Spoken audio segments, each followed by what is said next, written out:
नमस्कार, मी जयराम भुरे. आपण पाहताय शहरनामा. बातमीपत्राची सुरुवात करतोय हेडलाईन्सने.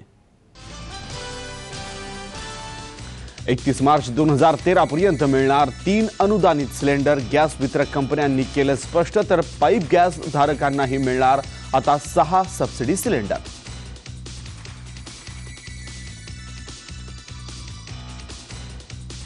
पुण्यातल्या जंगली महाराज रोडवरील स्फोटातले बॉम्ब पिंपरीत बनवल्याचं उघड. आरोपींना भाड्यानं घर देणारा घरमालक आणि दलाल पोलिसांच्या ताब्यात.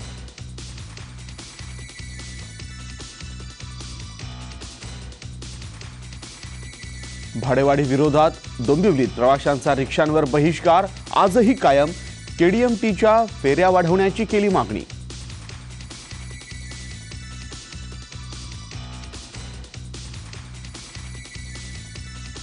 डेक्कन चार्जेस बाबत न्यायालयाने लबादानं दिलेल्या निर्णयाला मुंबई उच्च न्यायालयाची स्थगिती. पुढील सुनावणीपर्यंत संघाची बरखास्ती मात्र कायम.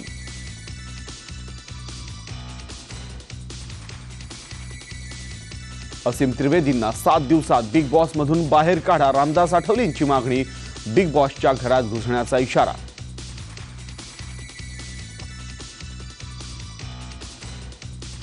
ओ माय गॉडनं 2 आठवड्यात कमवला 60 कोटींचा गल्ला. नव्यानं रिलीज झालेल्या सिनेमांना जोरदार टक्कर.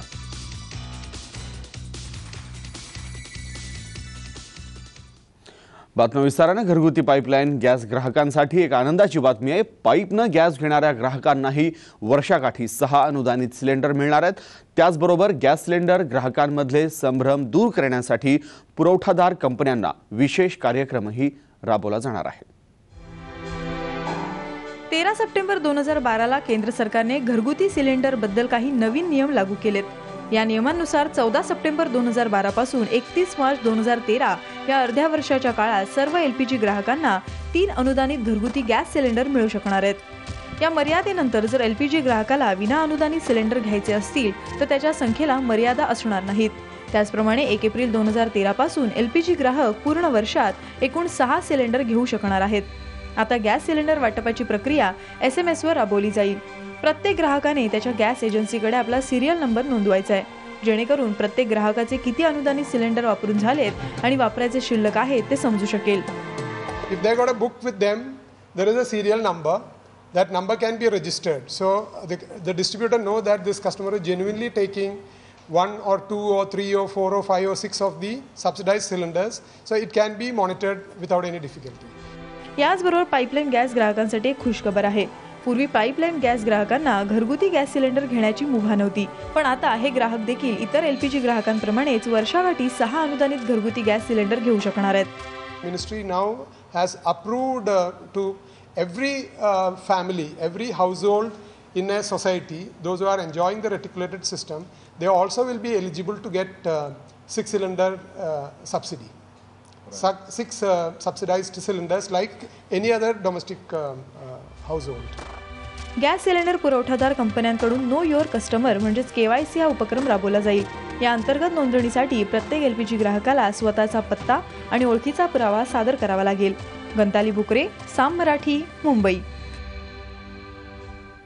पुण्यात 1 ऑगस्टला जंगली महाराज रस्त्यावर झालेल्या साखळी बॉम्बस्फोटाची पाळमुळं पिंपरी चिंचवड पर्यंत पोहोचली आहेत. दिल्ली पोलिसांच्या विशेष पथकानं अटक केलेल्या फिरोज सय्यद, असद खान आणि वाजेद उर्फ इम्रान खान यांनी पिंपरीच्या भागात सदनिका भाड्यानं घेतल्याचं स्पष्ट झालंय. याच सदनिकेत या तिघांनी बॉम्ब बनवल्याची माहितीही समोर आली आहे. या तिघांनी 3 महिन्याचं आगाऊ भाडं देऊन ही सदनिका ताब्यात घेतली होती. सदनिकेचा मालक युसुफ बाबूमिया शेख आणि एजंट गोपी पारेख यांना पोलिसांनी तपासासाठी ताब्यात घेतलंय.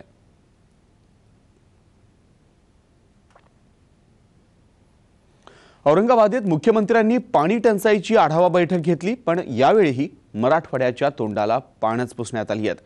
मुख्यमंत्र्यांनी निळवंडे धरणातून 2.5 TMC पाणी सोडण्याचे तत्काळ आदेश दिले आहेत. मात्र तज्ज्ञांच्या म्हणण्यानुसार औरंगाबादेत हे पाणी पोहोचेपर्यंत फक्त 1 TMC इतकंच पोहोचेल. तर जालन्याच्या पाणी प्रश्नाबाबत बोलताना त्यांनी जालन्याला लवकरच 50 कोटींचा निधी मिळेल अशी घोषणा केली आहे. परळी औष्णिक विद्युत केंद्राला पाणी पुरवणं कठीण असल्याचं सांगत त्याबाबत ट्रेननं पाणी पोहोचवणं शक्य होईल का याबाबत सरकार विचार करत असल्याचं मुख्यमंत्र्यांनी सांगितलंय. निळवंडे धरणातून ताबडतोब 2.5 TMC पाणी आत्ताच्या आत्ता लगेच सोडलं जाईल.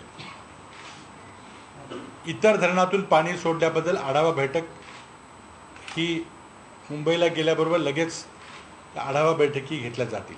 कसल्याही परिस्थितीमध्ये औरंगाबादला, जालन्याला आणि औरंगाबादच्या औद्योगिक परिसराला पिण्याकरता पाणी कमी पडून दिलं जाणार नाही. राज्य सरकारनंच जलसंपत्ती कायद्याचं उल्लंघन केल्याचा आरोप गोपीनाथ मुंडे यांनी केलाय. राज्यातील धरणात समान पाणी उपलब्ध व्हावं यासाठी सरकारनं 2005 मध्ये जलसंपत्ती कायदा आणला. पण आता नगर आणि नाशिक जिल्ह्यातली धरणं 90% तर 100% भरलेली असताना जायकवाडी धरणात पुरेसं पाणी सोडलं नाही. त्यामुळे मराठवाड्यात भीषण परिस्थिती निर्माण झाली असं मुंडेंनी म्हटलंय. पण 100% धरणं भरली तरी पाणी सोडलं नाही. आता मुख्यमंत्र्यांनी सांगितलं की 2.5 TMC पाणी सोडू. त्या पाण्यामुळं आता 3% पाणी ते 4.5% होईल. त्यामुळे एवढं कमी पाणी सोडून मराठवाड्याची गरज भागणार नाही. नागपुरातील वाढत्या गुन्हेगारीमुळे कायदा आणि सुव्यवस्थेचा प्रश्न निर्माण झालाय. त्यामुळे या संदर्भात चर्चा करण्यासाठी भाजपचे राष्ट्रीय अध्यक्ष नितीन गडकरी, मुख्यमंत्री पृथ्वीराज चव्हाण आणि गृहमंत्री RR पाटील यांची भेट घेणार आहेत. 4 दिवसांपूर्वी शहरातल्या वसंतराव नाईक झोपडपट्टीत कुख्यात गुंड इक्बाल शेख याचा जमावानं खून केलाय. गडकरींनी या झोपडपट्टीला भेट देऊन नागरिकांशी संवाद साधला.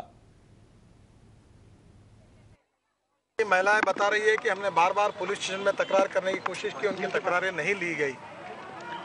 अगर पुलिस उचित समय पर अगर गुनहगारों पर कार्रवाई करती तो आज का ये हादसा नहीं होता. रिक्षा भाडेवाढीमुळे डोंबिवलीकरांनी रिक्षावरच बहिष्कार घातलाय.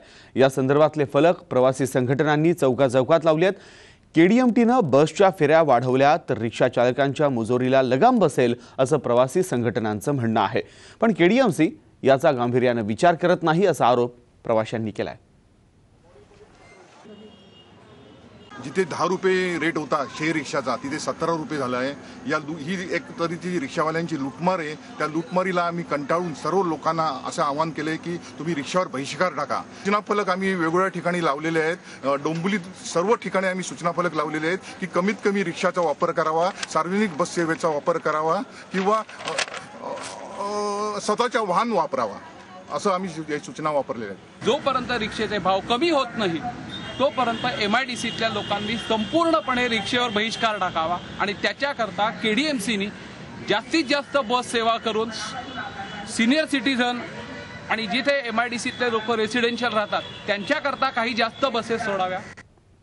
कोल्हापुरातून टोल आणि IRB कंपनीला हद्दपार करण्यासाठी शालेय विद्यार्थ्यांनी रस्त्यावर उतरून विरोध केला. या मोर्चात 15,000 विद्यार्थी सहभागी झाले होते. भवानी मंडपापासून शिवाजी चौकापर्यंत संपूर्ण रस्ताच विद्यार्थ्यांनी व्यापून गेला होता. यावेळी विद्यार्थ्यांनी महापालिकेला घेरावही घातला.